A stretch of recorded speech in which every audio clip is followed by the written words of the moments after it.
No vídeo retrasado, que eu falei sobre preconceitos velados aqui na Nova Zelândia, além de ter recebido alguns comentários do tipo: "É mimimi", essas bobagens, né, me acusando de vitimismo, eh, eu recebi alguns comentários, algumas perguntas que me fizeram refletir, não exatamente no que eu sinto, mas como as pessoas percebem, quando um estrangeiro imigrante relativamente estável, numa condição, eh, social média, estável, né, mas sobretudo totalmente legalizado, eu sou cidadão neozelandês,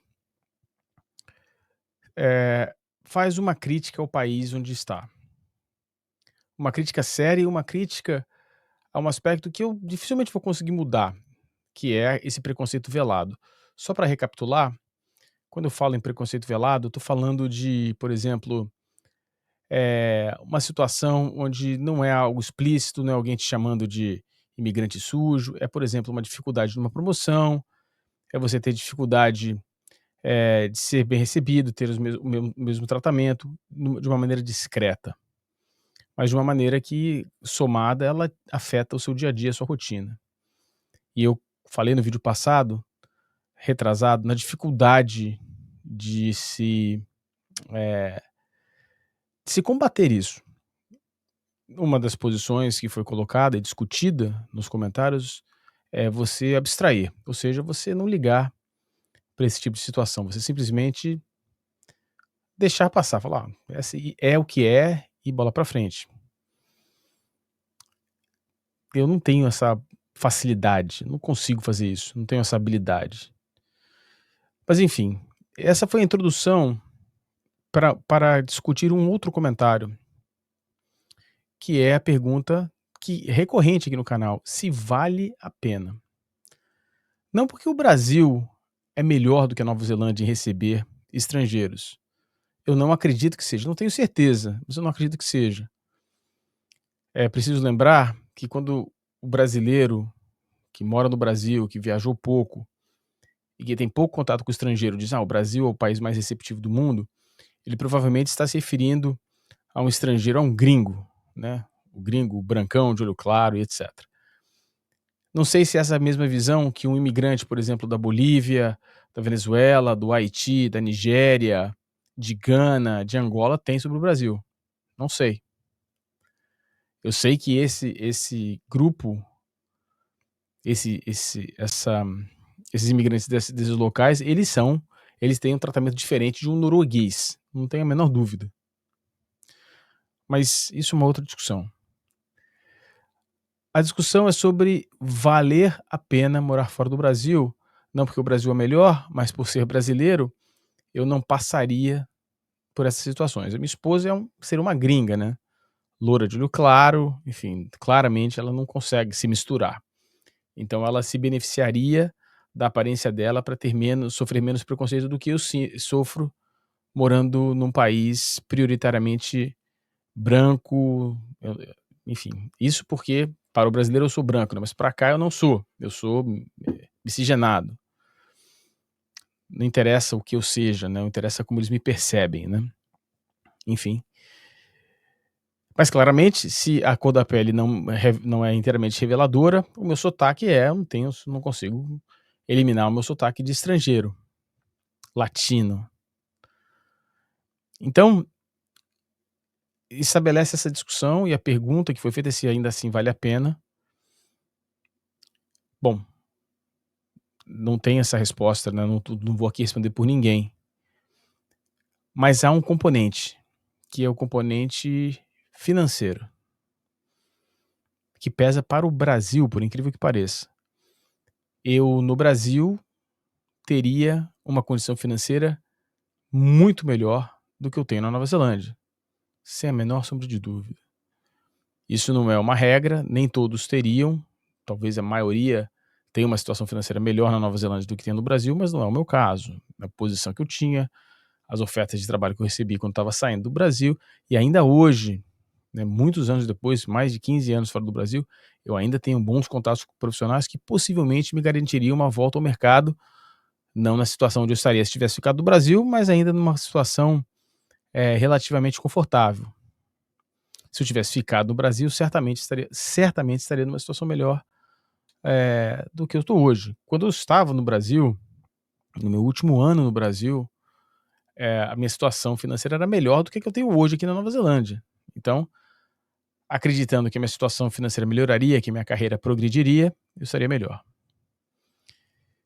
E aí nós caímos numa outra questão, que é a questão fundamental desse vídeo. O que o dinheiro consegue comprar? O que o dinheiro consegue comprar? O que eu quero, pessoalmente quero, o dinheiro não conseguia comprar. E o que seria? Tranquilidade. As pessoas falam do Brasil, as pessoas tratam o Brasil, e que elas têm razão nisso, como um país com muitas diferenças. Não dá para comparar, por exemplo, os níveis de violência do Rio de Janeiro com o interior de Santa Catarina. Mas há uma linha comum em todo o país. Há uma linha comum em todo o país. E essa linha comum, há algumas, na verdade, linhas comuns. Uma delas, que me incomoda profundamente, é que se refere, por exemplo, a essa grande polarização. A alimentação contínua de uma dicotomia enorme entre o país e de duas partes que se odeiam e que se ofendem mutuamente. Os extremos, quaisquer que sejam, são muito ruins. E há, no momento, uma alimentação muito grande de um lado do extremo, que vai crescendo, ganhando mais apoio e internacionalmente se fortalecendo. Os extremos são ruins, de qualquer lado. Se você é aí do espectro da esquerda, por exemplo, saiba que extrema esquerda não é, mesmo que você seja da esquerda, a extrema esquerda não é saudável. Mesma coisa se você for do espectro de direita. Isso é uma coisa que me incomoda. E quando você fala, por exemplo, e você tenta defender a questão da violência dizendo que no interior é diferente, o interior do Brasil tem sim índices de violência muito menores do que o Rio de Janeiro, por exemplo, já falamos isso aqui no canal, mas há outros problemas. O provincianismo, o machismo, o ruralismo. Oh, o que é o ruralismo? Pô, mas você tá acreditando? Não é isso. É um problema quando passa a ser discriminatório e preconceituoso. Aí sim é um problema. E aí é um problema que é uma forma de violência, como a, o preconceito velado que existe aqui na Nova Zelândia. Então, há sim problemas sérios no interior do Brasil, mesmo que exista o índice de violência menor. Mas há sim uma alimentação também de uma violência em alguns lugares. Eu morei muitos anos, por exemplo, no Mato Grosso do Sul, de uma coisa meio cowboy, meio, né, resolvo na porrada, o macho, né? Isso é uma coisa geral no país, né? Não leva o desaforo para casa, essas coisas, isso aí uma coisa, é um denominador comum no país.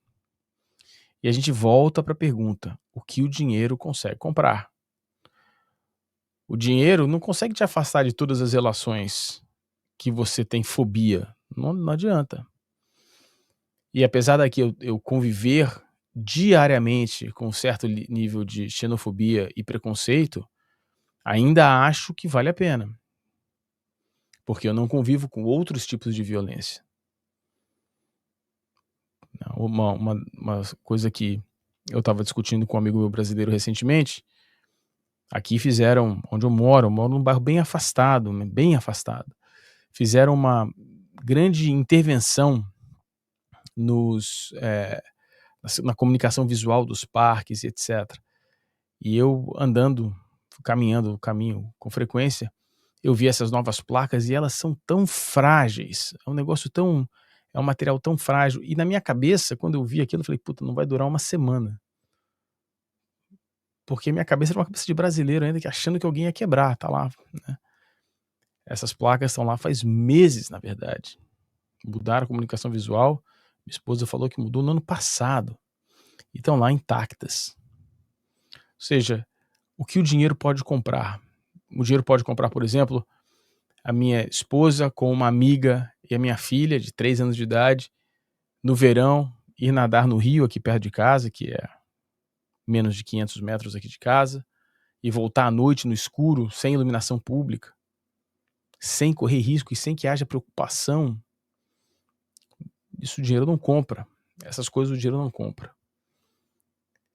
Então, eu posso ficar listando aqui os quesitos, né, de um lado para o outro, mas a minha opção por morar na Nova Zelândia não é uma opção financeira, é uma opção das coisas que o dinheiro não consegue comprar. E eu não estou aqui dizendo que é a certa ou errada, não, cada um tem a sua. Uns vão achar que isso é mais importante, outros vão achar que isso é menos importante. Cada um tem a sua lista. Na minha concepção, não vale a pena voltar para o Brasil.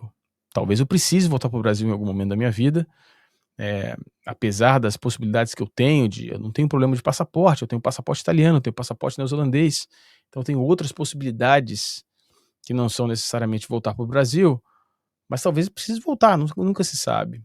Mas hoje, como opção, não é a opção que eu faria. Para mim, a resposta é não vale a pena. Além disso, além da questão do dinheiro, eu entendi muito claramente quando eu morei na Dinamarca e sofri aí sim, preconceitos abertos, diários, reveladores de uma cultura super fechada e homogênea, que foi o que eu passei na Dinamarca. Eu entendi, depois de ter morado mais de um ano lá, que não é um lugar perfeito. É um lugar perfeito. Você tem que estar aonde você se sente mais próximo daquilo que te satisfaz. Ou você ignora completamente os problemas e você se satisfaz inteiramente. Eu não consigo me satisfazer inteiramente, eu vou continuar morando num lugar que é muito bom, mas não é perfeito. E digo mais, há um conceito, eu não sei se vocês viram, tá rodando aí na internet, um canal espetacular, chama Jubilee, que coloca uma pessoa debatendo com 20 pessoas do espectro oposto. Então, é um conservador e 20 progressistas, é um progressista e 20 conservadores, e por aí vai. E aí, recentemente, tem um imigrante inglês de origem indiana, sendo um progressista, falando com 20 conservadores. E esses conservadores dizendo que,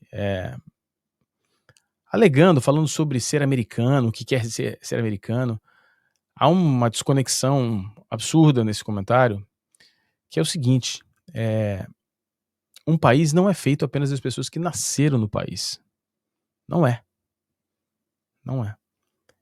Em instâncias muito raras, nascer no país lhe confere algumas vantagens, como por exemplo ser presidente daquele país, mas essa é a instância mais alta do poder. E muitos países nem isso tem. Você pode ter nascido em outro país e ser presidente ou primeiro-ministro daquele país. Um país é composto de pessoas que nasceram no país, de pessoas que migraram para aquele país de maneira legal, ou mesmo ilegais, também fazem parte do país, com menos voto, menos direitos, mas também fazem parte do país. Então, morar na Nova Zelândia, ser um cidadão neozelandês, ter percorrido todas as instâncias burocráticas e legais para se tornar um cidadão, me garantem o direito de reclamar deste país. E mesmo que eu não fosse cidadão, eu também poderia, porque o país também é composto por aquelas pessoas que ali estão naquele momento. E eu vou continuar reclamando das coisas que eu acho que precisam ser corrigidas por um país melhor. Eu dou a minha contribuição no país, culturalmente, faço as pequenas mudanças que me competem, e o país me muda e eu me adapto ao país. É assim que funciona. E é assim que tem que ser. Bom, então para mim, respondendo a pergunta, ainda vale a pena morar na Nova Zelândia? Por enquanto sim. Talvez um dia se torne insuportável, mas hoje não há a menor possibilidade de voltar para o Brasil. O que eu conseguiria no Brasil seria apenas mais dinheiro, e o que eu preciso, o dinheiro não paga, não compra. Tá bom? Espero que vocês tenham gostado. Antes de sair, é importante pra gente, deixa o like, se inscreve no canal. Diz aqui, o que você está procurando quando você sai do Brasil? Você procura mais dinheiro? Você procura aquilo que o dinheiro não pode comprar? Por que você sai do Brasil? E o que te motiva a não voltar pro Brasil? Escreve aqui no comentário, deixa o seu like, se inscreva no canal, considere a possibilidade de virar membro aqui no canal e ajudar a gente a continuar criando conteúdos. Grande abraço, até a próxima.